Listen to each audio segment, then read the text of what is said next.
panawagan ng hinahangad. Bawat isa ay may tungkulin. Pangarap ng bansa ay ating abutin. Sa mapayapa at maunlad na Pilipinas, may pagkakaisa at malasakit na wagas.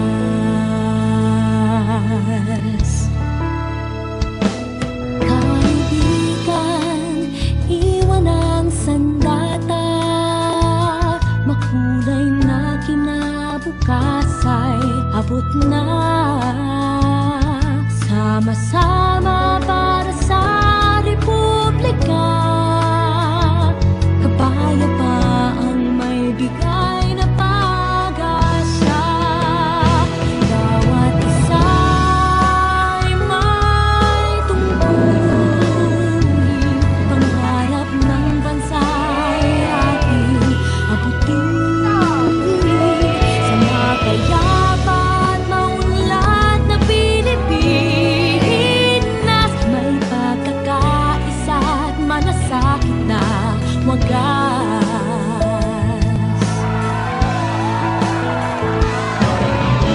Iisang bansa, iisang diwa, iisang lahi, isang minimithi.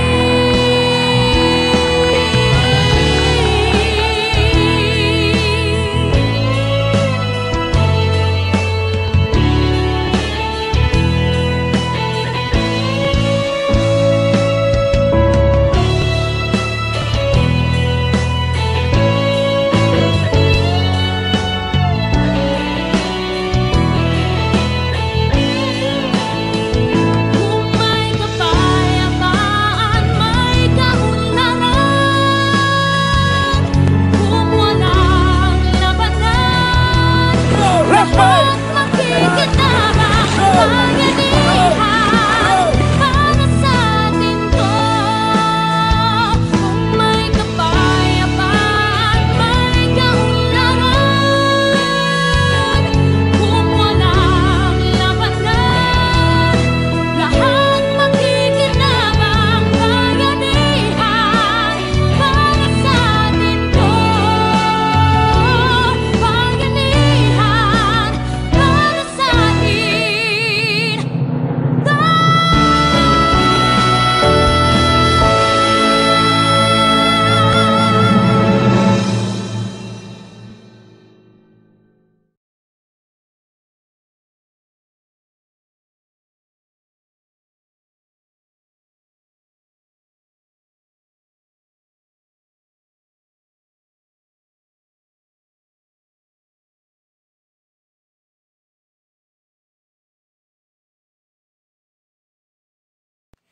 Ang himig ng bayanihan ay aking handog para sa lahat ng mga Pilipino bilang tugon sa panawagan ng ating pamahalaan na makipagbayanihan para sa kaunlaran at kapayapaan ng ating bansa.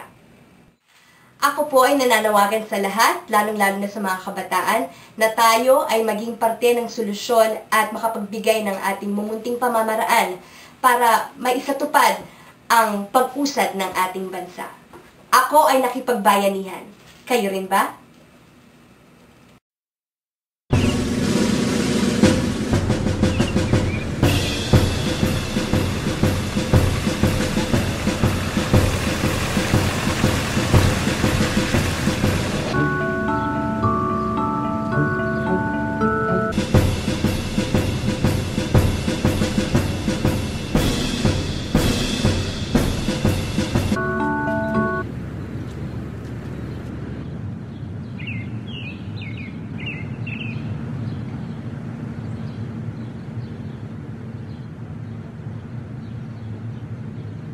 Bakit lagi siyang ganyan?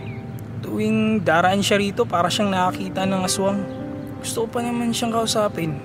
Gusto ko sana siyang makilala.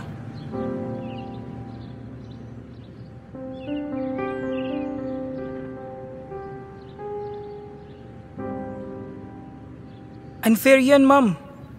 Hindi kaming lahat ganyan. Hindi buong military masama.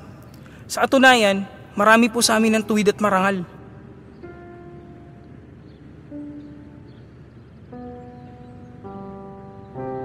Paano ko ba mabubura sa puso't isip mo ang masamang pagtingin mo sa amin?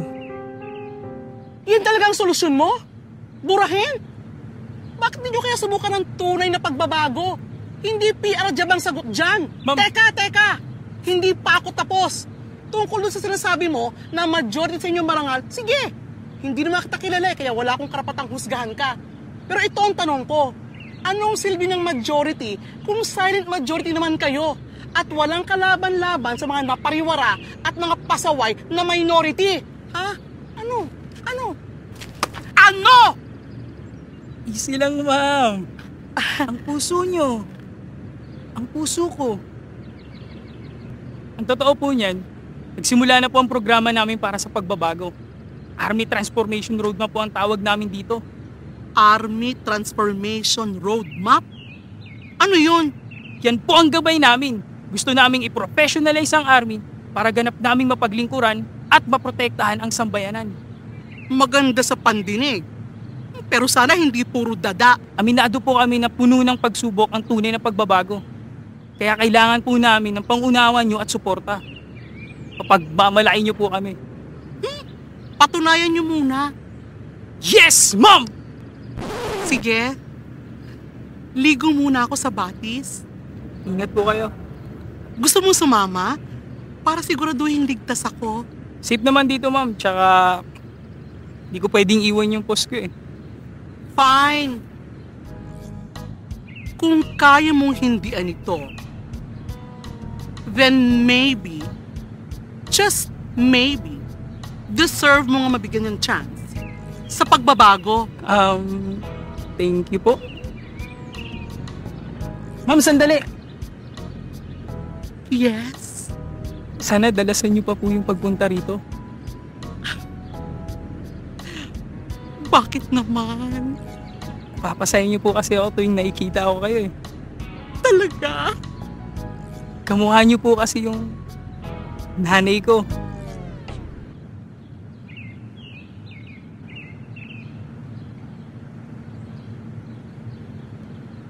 The Philippine Army wants to reform itself. They call their program of change the Army Transformation Roadmap, or ATR. It seeks to thoroughly professionalize and conscientize the Army from top to bottom. Harinawa, we deserve an Army we can trust, admire, and depend on. Let's all keep a close watch.